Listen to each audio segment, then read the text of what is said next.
Et je vous le disais à l'entament de ce journal African Golden, nouvelle conférence sur un thème assez évocateur, la jeunesse africaine face à la science, à la technologie et à l'innovation. On reçoit ce soir le professeur Jean-Bédel Mabika. Vous êtes professeur de philosophie des lycées et collèges et vous êtes le conférencier de cette nouvelle conférence de African Golden. Absolument. Vous êtes professeur, je disais, de philosophie des lycées et collèges. Vous avez été aussi membre associé et chercheur associé à la chaire interculturalité de l'UNESCO, de la faculté des lettres et sciences humaines de l'université Omar Bongo. Pendant 6 ans, Absolument. vous avez occupé ce poste. Alors, Jean-Bédel Mabika, quand Cheikh Anta Diop dit qu'il faut que les Africains s'arment des sciences jusqu'aux dents, vous le comprenez? Absolument. Mais disons simplement que Cheikh Anta Diop, c'est la grande figure, la figure presque tutélaire lorsque nous parlons des questions de la science. Vous savez parfaitement qu'il est impossible de penser le développement lui-même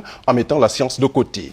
Quelle que soit la discipline que vous preniez, on parle de la bombe atomique notamment, il a bien fallu qu'on ait à la base des théoriciens avant qu'à côté, il n'y ait l'apport des expérimentateurs. La science est donc importante. Et le déficit, justement, de l'Afrique pendant longtemps, c'était ce déficit-là, mais à tort. Pourquoi? Parce qu'au fond, c'est l'Afrique qui a éduqué le monde en matière de sciences. Les mathématiques, comme on le disait dans le passé, la géométrie, c'était des sciences séparées, qui ont été unifiées à partir du IVe siècle après Jésus-Christ, pour qu'on parle de mathématiques au pluriel avec ces différents embranchements. Eh bien, tout cela est né en Afrique. Mais lorsqu'on parle de l'Afrique, malheureusement, le regard est souvent orienté du côté de la vallée du Nil, notamment du côté de l'Égypte antique, ce qui est un tort. Alors, ce que nous devons savoir, c'est que l'Afrique subsaharienne, sur la base des derniers travaux d'archéologie de terrain, eh bien, a précédé l'Égypte pharaonique, notamment dans la maîtrise des sciences, les sciences les plus dures, mathématiques, physiques et j'en passe. En conséquence, lorsqu'on parle des nouvelles technologies, si les Africains que nous sommes, si notre jeunesse notamment, porte un regard neuf sur nos traditions, et le Burkina Faso est intéressant, j'en veux pour preuve cet ouvrage ici, La magie africaine, les coris paroles des dieux. Et c'est intéressant parce que c'est un anthropologue français, Jean-Yves Lefebvre, qui va se rapprocher d'un gardien de la tradition africaine, si vous voulez, un praticien burkinabé, Niamba Cheikh. Et puis, c'était un monsieur qui avait la maîtrise de la manipulation des coris. Mais vous voyez qu'on nous situe là, à chaque fois, quand c'est l'Occident qui parle de nos questions, uniquement dans tout ce qui est savoir endogène, uniquement dans ce qui est anthropologique. Alors que si nous prenons les coris, on peut porter un regard tout à fait différent. Vous savez qu'en mathématiques, il y a le jeu des probabilités. Eh bien, on peut, par exemple, avec beaucoup de bonne volonté, revisiter notamment ce patrimoine qu'est le nôtre, les coris, et voir dans quelle mesure est-ce que dans l'enseignement de nos mathématiques, on va faire intervenir un élément endogène, mais le concept d'endogénéité, je l'aime pas tellement, parce que les mathématiques sont universelles, c'est-à-dire à partir d'éléments d'exemplification proprement africains. Alors, le problème de l'Afrique aujourd'hui, c'est un problème de développement ou de mal-développement.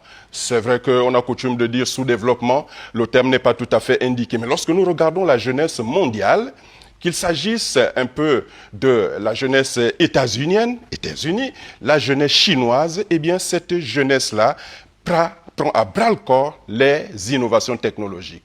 Mais qu'on le veuille ou non, la jeunesse africaine n'est pas en reste. Le Burkina Faso, en la matière, est un exemple. Jean-Bédel Mabika, on vous entend, ce que vous dites. C'est bien. Ce que vous dites, vous venez de montrer un livre. D'ailleurs, vous êtes aussi écrivain. Absolument. Vous avez écrit plusieurs livres, notamment dans l'histoire ancienne, la philosophie, mais aussi la physique moderne et contemporaine. L'un de vos livres est paru aux éditions Odette Maganga. C'est ça, le Gabon, le Gabon, civilisation puissante, antiquité brillante, présence dans le monde moderne et contemporain. C'est bien tout ça là. On entend ce que vous dites et plusieurs Africains disent que la science a commencé en Afrique, l'Afrique a aussi science. On est en 2025. Est-ce que le langage de Kori, professeur Mabika, peut permettre de pouvoir rendre nos terres fertiles, peut permettre de pouvoir nous donner de l'énergie pour qu'on puisse avoir du courant, pour qu'on puisse avoir des médicaments pour soigner nos malades? Nous sommes dans la science au sens propre de ce qui est concret et vous nous parlez du langage de Kori, M. Mabika. Très bonne question. Alors, vous avez cité le premier ouvrage que j'ai publié aux éditions Odette Maganga, c'était en 2014, mais je suis plus connu sur le plan mondial pour avoir publié divers ouvrages aux éditions universitaires européennes basées à Bonn en Allemagne. L'un des ouvrages, La physique physique atomique mondiale inventée à Mwabilung. C'est simplement un regard que j'ai porté sur des éléments traditionnels africains, gabonais notamment, que je connaissais de l'intérieur, en les exploitant davantage, en les examinant. Je me suis rendu compte qu'on nous a menti, comme toujours. C'est le professeur Cheikh Anta Diop qui parlait justement de la dette de sens de l'Occident vis-à-vis de l'Afrique. OK? Alors, j'ai découvert comme ça, pas tout à fait par hasard, que Albert Einstein, eh bien, les théories qu'on lui prête, notamment la théorie de la relativité restreinte, la théorie de la relativité générale, l'équation E égale mc carré, ont été inventées, connues et expérimentées en Afrique bien avant sa naissance. Cet ouvrage en parle. Donc, lorsque je parle des Kori, il ne s'agit pas de la divination qui m'intéresse. Je dis ceci. On va prendre un exemple simple. Prenons le mot droit. C'est d'ailleurs le professeur Théophile Obenga qui en parle. Si je dis cet enfant est droit, je me situe à un certain niveau. Mais les hommes de science peuvent reprendre le même mot. Droit, on va parler de l'angle droit. Là, nous sommes en mathématiques. On peut dire, je vais étudier le droit. Nous sommes dans les sciences juridiques. Autrement dit, on peut avoir un élément traditionnel exploité et employé dans un cadre purement traditionnel, anthropologique, purement même mystico-religieux, mais l'homme de science, ça peut être le jeune, peut regarder la même chose sous un regard neuf, s'intéresser par exemple à la question des probabilités. C'est-à-dire qu'on balance les Kori, ce qui va m'intéresser, c'est simplement les possibilités, les probabilités qui sont la mise en œuvre, et puis le mathématicien, justement, peut s'y intéresser. Maintenant, ce que vous avez relevé comme problème, j'en veux pour preuve le fait que, au Panama, c'est même le Burkina Faso qui a élevé toute l'Afrique. Un concours mondial de robotique, eh bien, les jeunes du Burkina ont occupé la première place. Nous ne sommes donc pas en reste. Il suffit simplement que ces jeunes-là, nous puissions les encadrer, je veux dire, les États, simplement, d'un côté, mais de l'autre côté aussi des donateurs, parce qu'on a toujours tendance à penser que seul l'État doit se débrouiller, encourager nos jeunes. Non, toutes les bonnes volontés. Il faut que ces jeunes-là se sentent encadrés, poussés, encouragés, et leur génie va éclore et va mener l'Afrique encore plus haut. Ça, je le pense très sincèrement. Nous allons aborder toutes ces questions-là à l'occasion de la communication que je vais donner. Donc au CNASA. Ça sera demain au CNASA. Vous donnez rendez-vous à tous les jeunes. À tous les jeunes. Qu'est-ce que vous allez leur dire?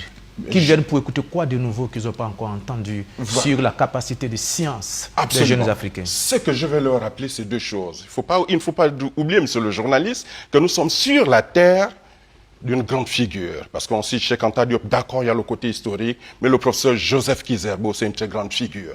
Il y a la question de la mémoire qui est importante, parce que l'un des problèmes de l'Afrique, c'est que notre mental, surtout nous les aînés, c'est un mental qui a été fragilisé parce qu'on nous a raconté que l'esclavage des Arabes, esclavage des Occidentaux, mais il n'y a pas que ça. On ne nous parle même pas des questions de résistance. Lorsqu'on doit étudier les historiens, ce sont des historiens occidentaux généralement. Égyptologues, c'est la même chose. Mais il est temps, justement, que nous puissions porter un regard neuf sur les grandes figures qui sont les nôtres, parce que cela nous permet de tonifier notre mental. D'un côté, de l'autre, que l'on puisse regarder ce que produisent nos aînés. Vous avez vu, fait passer des éléments présentement en matière de toxicologie, eh bien le Burkina Faso a une figure de référence. Mais si vous essayez de regarder à la fois dans les salles de classe au secondaire, dans les salles de classe au supérieur, eh bien la figure n'est pas évoquée. Voilà. C'est là tout le problème de ce qu'on raconte à nos jeunes dans les lycées, dans les collèges. Absolument. Et même au supérieur. Et cette figure des héros africains. Et pourtant, il y en a, mais ils sont où? On ne les raconte pas, on ne les décrit pas, on ne les écrit pas. Et ça, c'est un véritable problème. Aujourd'hui, le jeune africain ne sait pratiquement pas à qui s'identifier. Non, c'est pour cela justement qu'il faut repenser l'enseignement. C'est vrai que c'est Théophile Obenga qui insistait sur le fait que il faut une décision politique. Changer le narratif. Voilà, il faut complètement changer de narratif. Mais attention, le politique, pas la politique politicienne. Le politique, pourquoi? Parce qu'en fait, c'est un État qui prend la décision de proposer des programmes par rapport à ce qu'il veut obtenir. Donc, de l'autre côté, la jeunesse saura exactement ce qui lui est demandé. Je prends un exemple tout à fait simple. On a parlé de toxicologie. Nous avons un environnement, un biotope.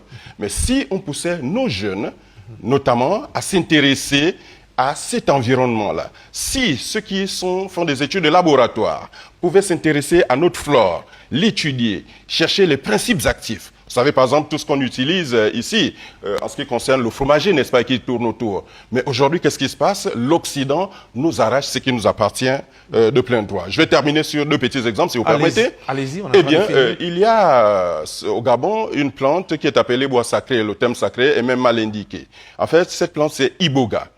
Il se trouve que cette plante était employée depuis longtemps par les Africains en terre africaine. Vous comprenez? Des Occidentaux sont venus passer des initiations et ils ont été formés. Ils ont simplement fait quoi? Pas grand-chose. Ils ont pris la même plante, ils l'ont amenée en laboratoire et ils ont fait ressortir le principe actif. Et ils se sont rendus compte que l'iboga, justement, permet de désintoxiquer, les droguer. Et de façon radicale, ça se fait au Panama. Aucun pays africain, justement, ne s'approprie cela. Ils ont des brevets. Et quand vous prenez tous les brevets, justement, que les Occidentaux ont, très souvent, ce sont des brevets qui sortent du patrimoine culturel africain, terminés peut-être sur un point, lorsque vous savez parfaitement que lorsqu'il y a des conflits, il est difficile de s'occuper des grandes questions. Voilà, par exemple, il y a eu la Première Guerre mondiale, la Deuxième Guerre mondiale. Pendant ce temps, la médecine occidentale ne pouvait pas être optimale, puisque les femmes étaient utilisées, notamment servaient à l'effort de guerre, comme on disait à l'époque. Alors, donc, qu'est-ce qui s'est passé? Eh bien, les Occidentaux ont rapidement compris qu'il fallait se tourner vers la médecine traditionnelle africaine. Il y a un texte d'un prêtre jésuite, le titre, quand on écoute, on ne s'y intéresse pas. Les yeux de ma chèvre. Éric de Rosny, c'est le nom de ce prêtre. Mais il a été catégorique. C'est grâce à la médecine traditionnelle africaine que l'Europe a été sauvée de plusieurs maux pendant les périodes de la guerre. Donc ça veut dire qu'il y a quand même quelque chose à faire de ce côté-là. Et c'est important de rappeler à vos jeunes que l'Afrique, c'est aussi la science. Absolument. Ce n'est pas que l'histoire, et voilà. c'est la science concrète. Ce n'est pas que la magie aussi. Ce n'est pas que la magie Absolument. aussi. Vous le savez, M. Mabika, la puissance d'un pays, aujourd'hui, on est en 2025, Absolument. dépend généralement de la capacité de son industrie à s'adapter aux nouvelles technologies. Absolument. Vous allez en parler demain à la conférence, et à innover. L'innovation, c'est important. L'innovation. Et dans ce processus d'innovation, il y a les ingénieurs qui occupent une place importante. La puissance industrielle d'un pays aujourd'hui dépend de la qualité et de la quantité de ses ingénieurs. Et les chiffres ne mentent pas. Aujourd'hui, le pays qui produit le plus d'ingénieurs dans le monde, c'est la Chine. En 2022, ils ont produit 452 000 ingénieurs, suivis de la Russie, 448 000, l'Inde et ensuite les États-Unis. Ce n'est pas en termes de nombre. Je voudrais quand même ajouter une chose. Selon l'INDEKIN. Hein. Oui, non, mais je voudrais bien. Ces chiffres sont importants, mais il faut quand même ajouter un élément qui me semble fondamental. Allez-y. C'est-à-dire qu'on a autant d'ingénieurs, mais il faut fédérer ces intelligences-là. Combien d'ingénieurs l'Afrique produit aujourd'hui? On produit des professeurs de philosophie comme vous, c'est bien. Absolument. Quand on vous entend, il y a de la matière. On produit des professeurs de géographie, Absolument. de lettres modernes. Mais combien d'ingénieurs l'Afrique produit chaque année pour matérialiser son côté technologique et sa capacité à innover? Ça, c'est une question. J'espère que vous allez répondre à cette question. J'attire votre attention sur un fait. Prenons le cas du pays à côté, le Bénin. Eh bien, la France, sous Nicolas Sarkozy, a remarqué, ils ont fait le point, c'est-à-dire qu'ils font le point, justement, des médecins béninois exerçant en France. Ils se sont rendus compte que les meilleurs médecins béninois, eh bien, exercent en France. Alors, qu'est-ce que la France a fait sous Sarkozy? Eh bien, on a envoyé une équipe, dépêché une équipe au Bénin, signer un partenariat pour que les meilleures intelligences béninoises puissent rester en France. Ce n'est pas tant le déficit tel que vous l'évoquez, mais c'est davantage la capacité à fédérer justement ces intelligences-là. Vous savez parfaitement qu'ailleurs, les ingénieurs sont très bien payés, mais je crois que l'Afrique, avec ses ressources immenses, avec la volonté politique, est en mesure justement de renverser la vapeur. Et ça fait plusieurs années qu'on parle de capacité et de volonté politique. Absolument. Il faut qu'on s'y mette maintenant, il y a peut-être temps. Je pense que cela a commencé. D'accord. Rendez-vous donc demain, 17h, CENASA, conférence publique sur la place de la jeunesse africaine qui doit s'approprier de la science, des innovations et technologies. Innovation technologique et impulser le développement de l'Afrique. Avec le professeur Mabika.